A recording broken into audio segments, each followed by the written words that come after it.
ईमानदार मिठाई वाला। एक गांव में महेश नाम का एक हलवाई रहता था।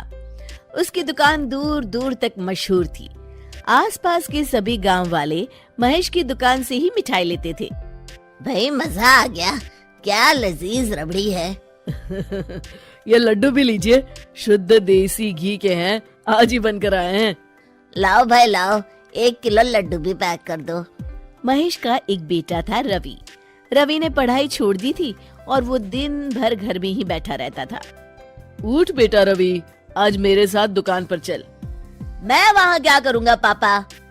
अरे दुकानदारी सीख बेटा, आगे चलकर ये सब तुझे ही तो संभालना है।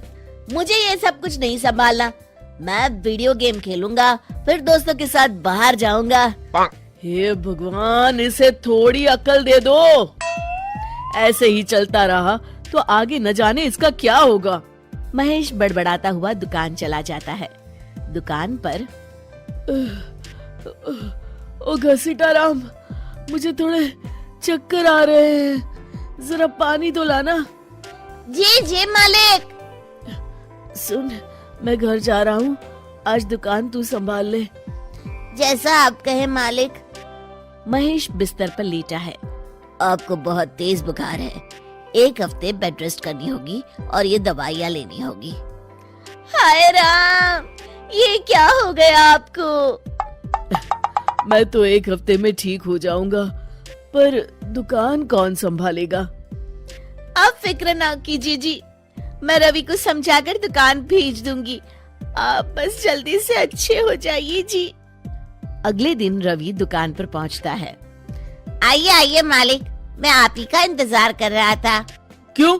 ये मेरी दुकान है, मैं जब जी चाहे आऊँ। तुम लोग सुबह से आकर काम पर लग जाया करो, समझे? जी जी जी मालिक, दरअसल लड्डू बनाने हैं तो घी लेने जाना है, 5000 रुपए दे दीजिए। 5000?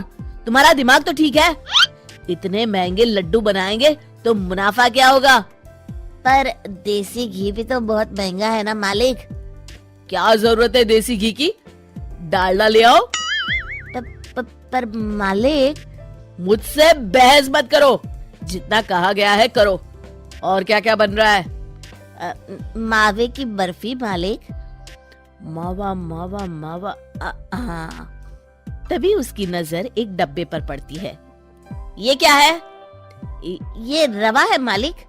एक काम करो, हर 1 किलो मावा में 200 ग्राम रवा मिला दो। पर बर्फी का स्वाद बिगड़ जाएगा मालिक। जितना कहा है करो, अब जाओ यहाँ से। अगले दिन। क्या बात है रवि बाबू, आपके पापा दिखाई नहीं दे रहे? अब उनकी तबीयत खराब है। अच्छा भाई अच्छा, बस उन्हें ये बताना था कि वो आज आए नहीं तो उनकी मिठाई बड़ी बेस्वाद लग रही है। लेना है तो लो, वरना चलते बनो। अरे अरे अरे, ये कोई तरीका है ग्राहक से बात करने का? चलो भाई चलो, यहाँ से चलो। अगले दिन। भैया, कल जो मैं लड्डू ले गया था उनका स्वाद बड़ा बेकार लगा। महेश बाबू का नाम सुनकर बड़ी दूर से आया था। 200 रुपये में इससे अच्छा और क्या मिलेगा? सुबह सुबह मनहूस बातें मत करो। पूछ लेना है तो लो, वरना फूटो यहाँ से।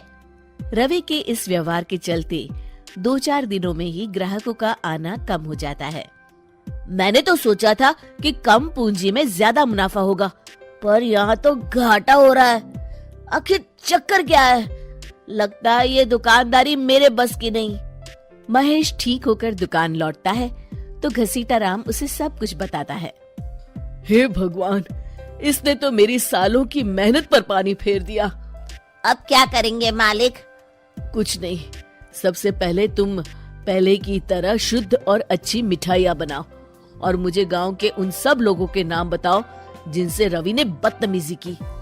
रवि, कल सुबह दुकान पर आ जाना, बहुत जरूरी काम है। मुझे नहीं आना, मैंने 1 हफ्ता दुकान संभाल ली है, अब संभालो आप। दुकान तो तूने जैसे तैसे संभाल ली, पर सीखा कुछ नहीं। कल तुझे बहुत जरूरी सीख देनी है। रवि पैर पटकता हुआ बाहर चला जाता है। अगले दिन। ये ले ताजी शुद्ध मिठाइयाँ। मैं इतनी मिठाइयों का क्या करूं? इन्हें उन सब के घर देकर आओ जिनसे तुमने बदतमीजी की, और साथ में माफी भी मांग लेना। अरे पर मैंने तो सिर्फ उन्हें। बेटा, घर आया मेहमान और दुकान पर आया ग्राहक भगवान के समान होता है। अब तू जल्दी जा और कल से कमाल देखना। रवि उन सभी 4-5 लोगों के यहाँ जाकर मिठाई देता है और माफी मांगता है। अगले दिन दुकान पर ग्राहकों की भीड़ लग जाती है। मान गए महेश बाबू, आपने तो आते ही घर तक मिठाई भिजवा दी। बस मेरे बेटे की गुस्ताखी को माफ कर देना भाई, उसमें अब तक बचपना है। हाँ हाँ, आपके लड्डू के बदले हर चीज की माफी है। भाई आज तो मेरे पड़ोसी भी आपकी उदारता देख के दंग रह गए। इतनी बड़ी दुकान के मालिक का बेटा घर तक माफी मांगने आया। भाई रिश्ते निभाना तो कहीं आपसे सीख है। बस आप लोगों की दया है। अब ताजी रसमलाई आई है, लेंगे आप? हाँ भाई हाँ, 200 ग्राम पैक कर दो। शिक्षा, सफलता पाने के लिए ईमानदार और विनम्र होना बहुत जरूरी है।